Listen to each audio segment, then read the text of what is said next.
Lagi-lagi pasukan Israel berulah dan melakukan pelanggaran HAM dengan kejam.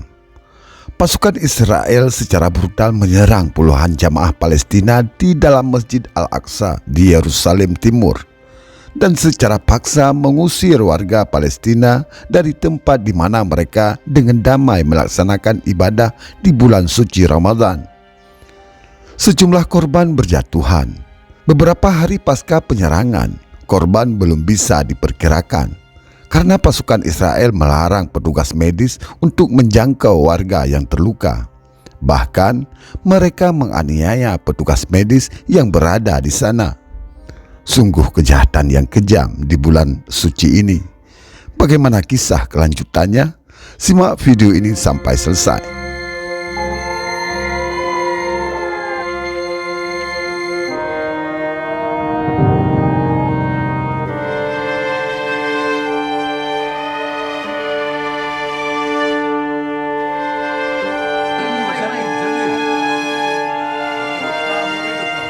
Halo Santai Mania dimanapun berada, ragam suku dan bangsa di berbagai belahan dunia.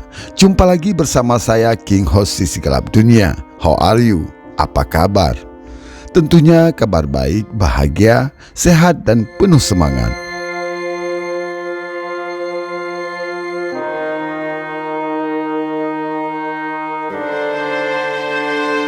Lagi santai, santai aja. Lalu nikmatilah sejumlah informasi tentang dunia untuk Anda. Hanya di channel ini kami mengajak Anda untuk mengelilingi dunia hanya dengan sentuhan jari. Tidak lupa kami selalu ingatkan kita semua bahwa dari apa yang kita nonton hanyalah sebagai pembelajaran agar menambah wawasan dan pengetahuan. Negara yang kita kunjungi kali ini adalah negara Palestina. Siapkan kopi dan bersandarlah. Inilah sisi gelap kekejaman Israel terhadap jamaah di Masjid Al-Aqsa, Palestina.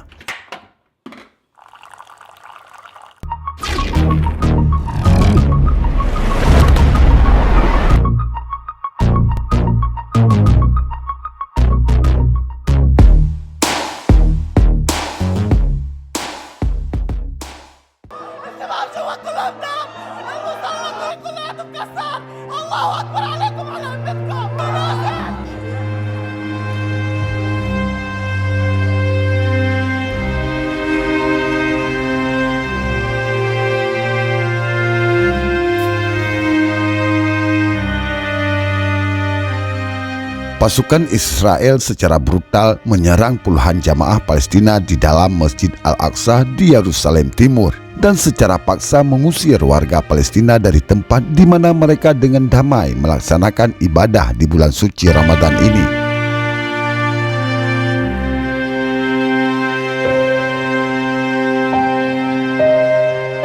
Puluhan petugas bersenjata berat menyerbu lokasi, menggunakan granat kejut dan menembakkan gas air mata ke ruang sholat Ghibli.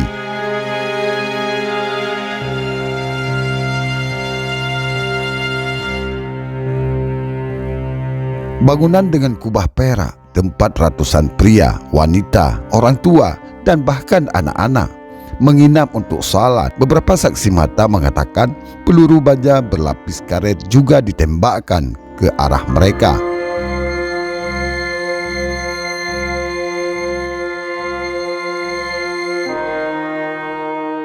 Petugas Israel kemudian memukuli jamaah dengan pentungan dan senjata anti huru-hara, melukai banyak orang sebelum menangkap mereka. Kondisi mereka tidak segera dijelaskan karena terbatasnya ruang sempit yang diberikan oleh polisi Israel.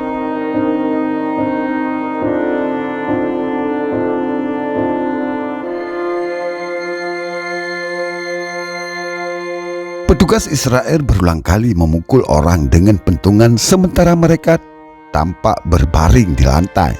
Sementara itu teriakan minta tolong dari perempuan dan anak-anak terdengar di latar belakang.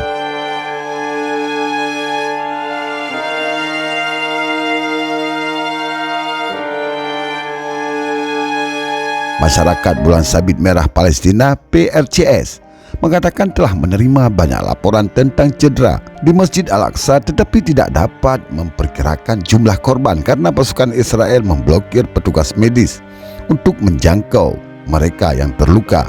Petugas medis diserang oleh seorang petugas polisi Israel dan terluka di luar salah satu gerbang masjid.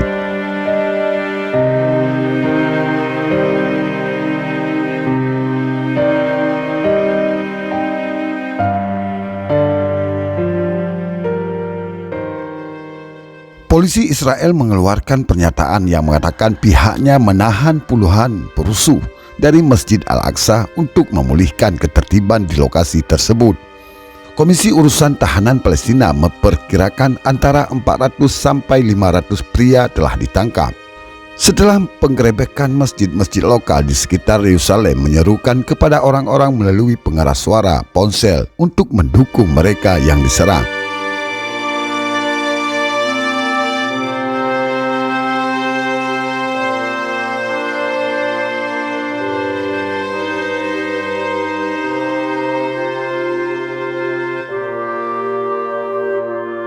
Di tepi barat yang diduduki ratusan warga Palestina turun ke jalan untuk mengutuk serangan itu dan menghadapi pasukan Israel di pos pemeriksaan dan pos tentara Israel. Demonstrasi juga berlangsung di Gaza, Al-Fam, sebuah kota Palestina di Israel, dan ibu kota Yordania, Amman. Roket kemudian ditembakkan dari jalur Gaza menuju Israel. Setidaknya satu roket mendarat di dalam negeri dan menyebabkan kerusakan pada pabrik makanan, menurut media Israel. Ini diikuti oleh serangan udara dari militer Israel yang menargetkan beberapa lokasi di jalur yang dikepung. Tidak ada korban yang tercatat dari kedua belah pihak, menurut mereka.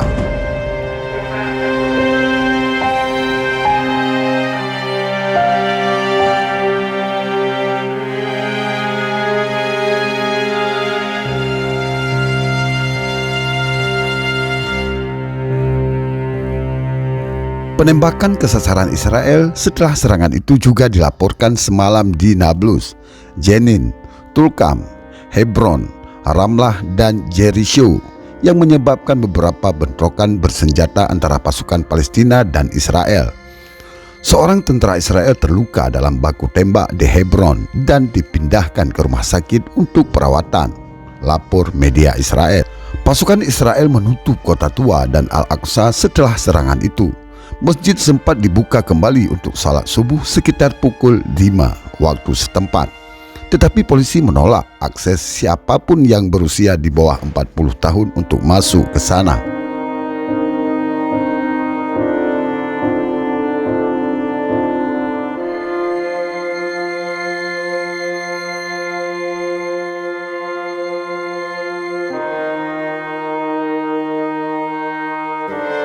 Setelah sholat subuh, pasukan Israel sekali lagi membubarkan jamaah dan memaksa mereka keluar dari masjid untuk membuka jalan bagi serangan pemukim yang dimulai sekitar pukul 7 pagi.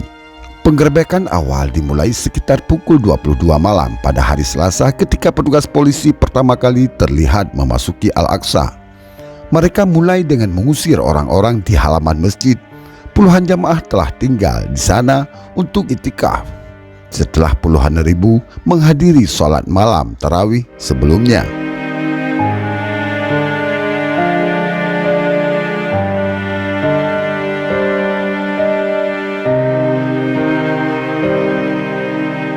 Ismail Haniyeh, pemimpin gerakan Hamas, mengatakan dalam sebuah pernyataan, apa yang terjadi di Masjid Al-Aqsa adalah kejahatan yang belum pernah terjadi sebelumnya. Setiap orang harus memikul tanggung jawab mereka, warga Palestina dan Muslim, khususnya untuk Muslim dunia. Yordania, Mesir, dan Arab Saudi semuanya mengeluarkan pernyataan yang mengecam keras penyerbuan dan penyerangan terhadap jamaah. Bahkan Indonesia mengancam habis-habisan terhadap Zionis tersebut atas apa yang telah dilakukan oleh mereka.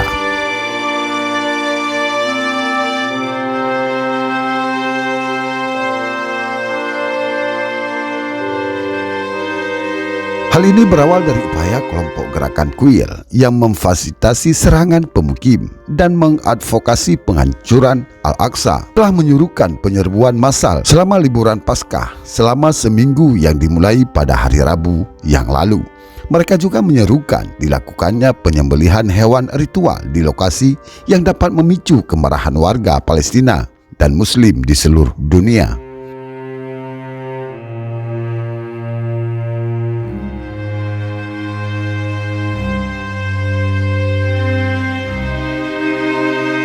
Kelompok-kelompok Palestina telah berupaya menghalau kehadiran massal di lokasi tersebut untuk mencegah rencana penyembelihan hewan dan serangan massal. Masjid Al-Aqsa adalah situs Islam di mana kunjungan doa dan ritual yang tidak diminta oleh non-Muslim dilarang menurut perjanjian internasional selama puluhan tahun yang lalu. Jika ini diganggu, berarti Israel telah mengganggu umat Muslim sedunia. Selanjutnya, simpulkan sendiri apa kesimpulannya menurut Anda.